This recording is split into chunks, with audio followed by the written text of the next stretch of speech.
Hello, my friends, and welcome back. Today is Wednesday, June 3rd. This is a week when we talk about transformation. So, do you remember what a transformation is? That's right. Transformation means change. It's a process of changing completely, just like our little tree in this book is changing from little to big. In the following weeks, we're going to talk about the transformation process of a caterpillar into a butterfly and a tadpole into a frog. So I hope that you're going to enjoy that. But this week, we are talking about trees and their leaves and seasons that change around us. Everything is changing around us.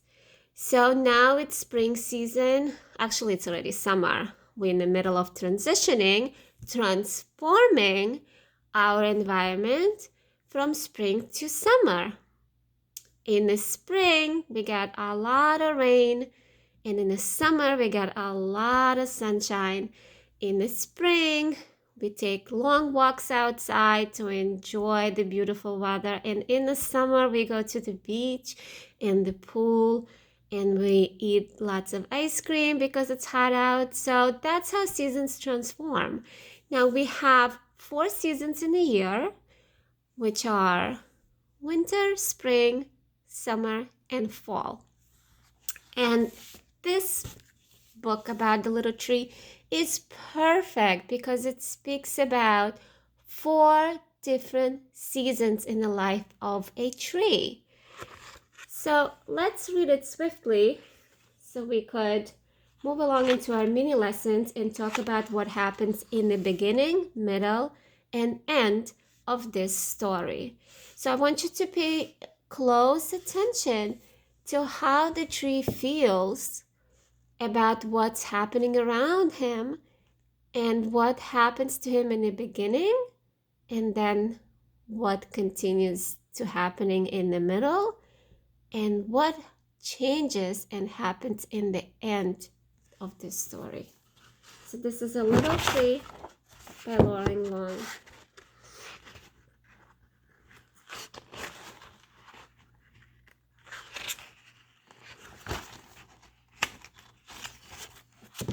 Once there was a little tree filled with little leaves. So do you see how small the leaves are and how short the tree is? And the leaves are green because it's summertime. Little tree was surrounded by other trees who had little leaves of their own. So look, they're all the same, growing in the soil in the summer. In the heat of long summer days, little tree leaves kept him cool. The squirrels would climb up on his branches to play. The morning dove landed on him and sang her song. The little tree was sure to grow up big and strong. Let's see. So this is what's happening in the beginning of the story. So fall arrived and cool winds filled the air. And the wind tickled the little trees that passed through his branches and ruffled his leaves. The air grew cold and the leaves on all the trees changed colors to red and yellow and orange.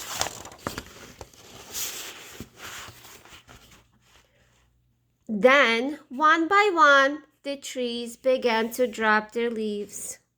You see how they're dropping their leaves? They're less and less leaves. But the little tree did not do it. He just hugged his leaves tight.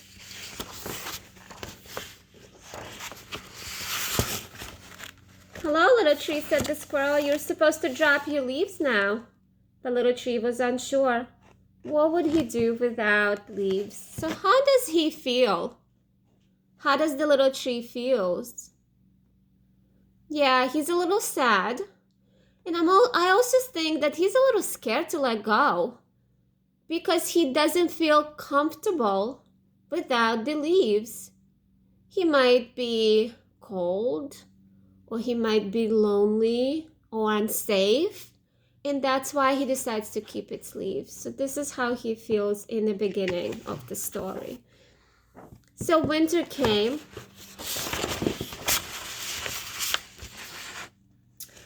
What are you doing with leaves still on? Asked the doe. This is the doe, the female deer. Little tree just hugged his leaves tight.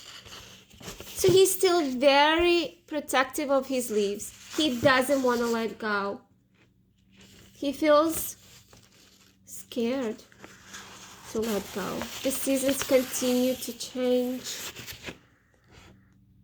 to come and go. Little tree, quacked the duckling, your leaves are brown. Are you feeling brown? Are you feeling okay? How does it feel? It's probably just sad.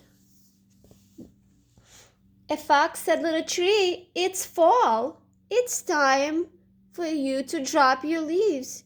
You can do it. Ready? 1, 2. But little tree just hugged his leaves tight. All around, the forest grew and grew. Now, is he gonna grow without letting his leaves down? No, he is not gonna grow. We talked about it yesterday when I said trees cannot grow unless they let their leaves go. So this is what happened in the summer. One summer, little tree could no longer feel the sunlight. The squirrels played high above on the broad, tall trees. Even the squirrels don't come anymore. They go all the way up in the big trees that are surrounded the little tree. And the morning dove sang so far away that he could barely hear her song. So sad. He feels lonely. Nobody comes to visit. Nobody talks to him. Nobody plays with him. So then fall came again, and the leaves began to blacken the ground. See? They fall like a blanket and cover the ground. And then winter came. Little tree looked up at the other trees, at their branches, reaching high into the sky. He remembered when the trees had all been his size. He feels very lonely. He feels like his friends are growing, but he is not, and he's not like everybody else. Almost like he doesn't belong. It makes him so sad. And then he let go. I think little tree decided that he wants his friendship back, and he wants to be just like the rest of the trees, grow up to be big and strong. As his last leaf floated to the ground, for the first time, little tree felt the harsh cold of winter. Do you think he's gonna grow now? I think so. And something happened. Look how much taller he got, and look at all his friends. All the animal friends came back to play with him. And then in the winter, the fox came to talk to him. Once there was a little tree. And then he grew up to be just like the rest of the trees. Strong, big, tall, and beautiful. So this is the end of our read aloud. Thank you for joining me, friends. I will see you later for my mini lesson. Have a good day.